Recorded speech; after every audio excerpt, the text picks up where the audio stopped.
is that it's going to be really, really easy to push its buttons.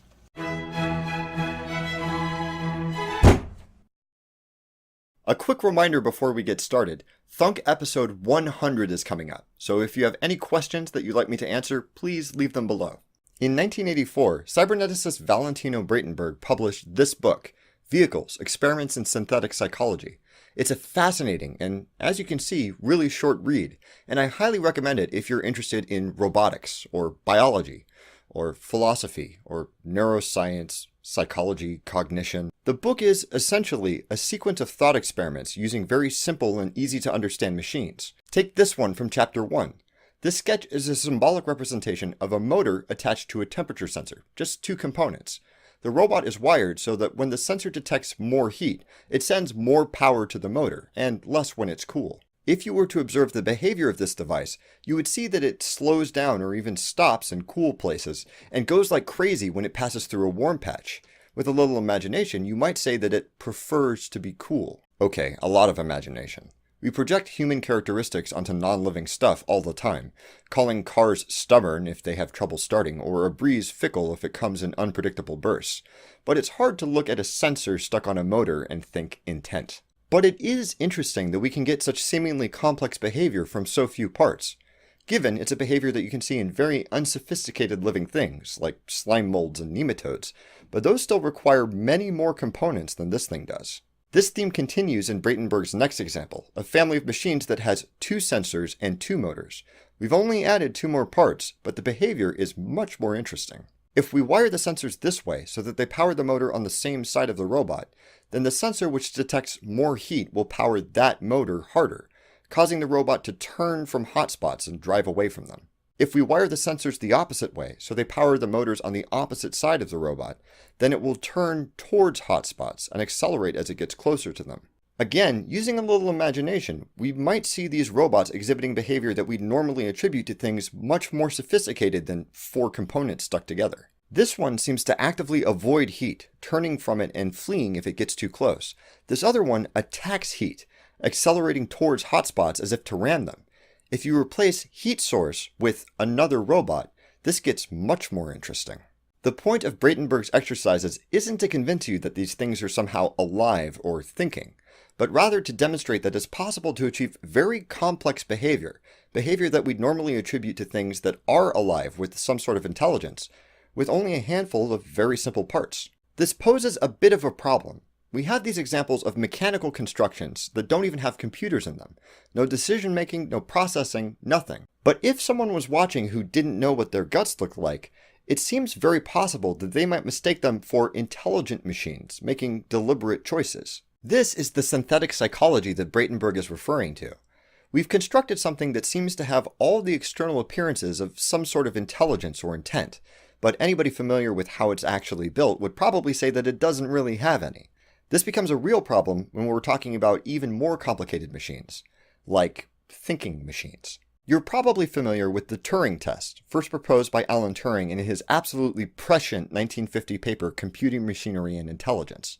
Turing thought that the question, can machines think, although interesting, was way too ill-defined and vague to be useful, so he proposed an empirical test to replace it. He argued that if a human couldn't reliably tell the difference between a typed conversation with another human and a digital computer, then the question of machines thinking would be practically answered, that for all intents and purposes, we should treat that computer as being intelligent. End of story.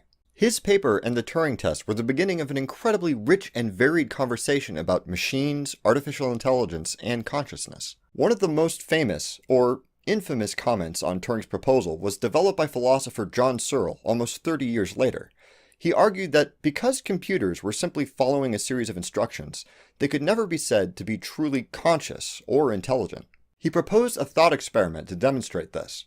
Suppose that you locked me in a room with a pile of Chinese symbols which I can't read or understand, and a giant book which contained instructions for matching certain strings of those symbols to other strings. Someone slides a question under the door written in Chinese, and then, consulting the book, I find the appropriate string of symbols to match with it. I arts and crafts my stack of symbols the way that the book tells me to. And then, after I've assembled an answer, I send it out. Thankfully, the book's set of answers makes sense. So for anybody who's outside the room, it would seem that there's someone in here who speaks Chinese. But again, I don't know what any of these symbols mean. As far as I'm concerned, they're just random squiggles that I assemble according to the instructions in the book. Searle asserts that this is indicative of a problem with the entire thinking machine project to begin with, and especially the use of the Turing test as a gauge for intelligence. For him, the fact that the person in the Chinese room doesn't have any idea what the squiggles mean, and would probably never know, demonstrates that it's impossible for an algorithmic process to develop a sense of semantics, an understanding of meaning, just by manipulating symbols according to rules. If the person in the room doesn't understand Chinese following the rules of the book, then it's impossible for a computer following the rules of an algorithm to understand anything, even if it passes the Turing test. Meaning and thought are exclusive to brains, period. Now, if you've ever seen THUNK before, you can probably guess what I think of Searle's argument, but I'm in good company here. Numerous philosophers have raised many different objections to Searle's thought experiment. One of my favorite responses to the Chinese room was published by David Cole in 1991, who asserts that although it's true that neither the person in the room nor the room itself understands Chinese, there's still someone in there who does. Cole imagines that the Chinese room is representing itself in a Turing test as an elderly Chinese woman. There are all sorts of questions one might ask the room about things like its age, its height, and its gender, which I'm running around inside crafting answers to. But it's pretty obvious that they're not going to be my answers. How old are you? 76. What's your favorite meal? Salt and pepper squid. If you cook it right, it tastes delicious. It's pretty clear that I'm not the one who's supposed to be understanding Chinese here. If it were me, I probably wouldn't be describing my childhood memories of Guangzhou and how much I hate hot flashes. Cole then posits a slight variation on the idea, suggesting that the book might contain another set of incomprehensible squiggles in Korean. I'm still in there, furiously cutting and pasting together responses for questions as they come in. But even if I can't tell the difference between Chinese or Korean symbols, it's possible that I end up creating an entirely different set of responses for an entirely different person. Maybe somebody who only speaks Korean and no Chinese. There are all sorts of things that you might ask the room in Chinese or Korean and get totally different answers. It's possible that you could pass information to one of the people in there that doesn't make it to the other one because they simply don't read that language. They might even not know about each other despite the fact that they essentially occupy the same space. And at the end of it all, you could open the door and be surprised to see just me in there instead of two Asian people. For Cole, the people in the room who understand Chinese or Korean are virtual minds, very much like virtual machines in computer science. There's no physical component of the system that we might point to and say, there's the Korean speaker. But nonetheless, there is a process which understands and speaks Korean, one which only exists when it's being executed by the room's hardware, whether that's me or someone else. He argues that strong artificial intelligences, if we manage to build them, will function in exactly the same way. We're not going to point to a bunch of static bits on a hard drive or transistors in a CPU and say, that's HAL. Instead, HAL will be what happens when those bits are being actively processed by a computer. Like many other philosophers, Cole doesn't actually think that the Turing test is sufficient to prove machine intelligence, but he definitely believes that the Chinese room argument is totally insufficient to discount the idea, which leaves us in a bit of a pickle.